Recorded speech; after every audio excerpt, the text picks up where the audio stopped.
మనం ఎంత తగ్గించుకుంటామో దేవుడు అన్ని గొప్ప కార్యాలు మన జీవితంలో చేస్తాడు. నువ్వు గర్వించడం వల్ల దేవుని కార్యాన్ని పొందుకోలేవు.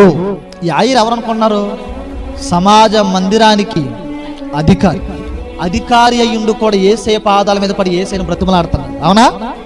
నిన్ను నిర్మించిన ఆ దేవుడే నీ కుటుంబాన్ని రక్షించాలి. నీ వల్ల కాదు. నువ్వు ఎంత గొప్ప వ్యక్తి అయినా. ఇతర అధికారి తన కూతురు బ్రతికించుకోగలిగాడా? డబ్బులుంటే బ్రతికించుకోగలరా? నాకు ఒక్కదే కుమార్తె, చచ్చిపోయే పరిస్థితిలో ఉందయ్యా. అధికారి కదా, డబ్బులు ఉన్నవాడు కదా, ఎక్కడెక్కడ తిప్పుంటాడో, ఏమేం చేసి ఉంటాడో, ఎక్కడికి వెళ్ళినా ప్రయోజనం లేదేమో. దేవుని పిల్లలారా, యేసయ్య పాదాల మీద పడి యేసయ్యను బ్రతిమలాడుతున్నాడు.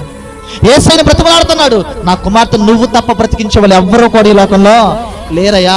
అధికారే తనను తాను తగ్గించుకుని దేవుని బ్రతిమలాడుతుంటే వెంటనే యేసయ్య ఇంటికి వెళ్ళి ఆ కుమార్తెను బ్రతికించాడా లేదా?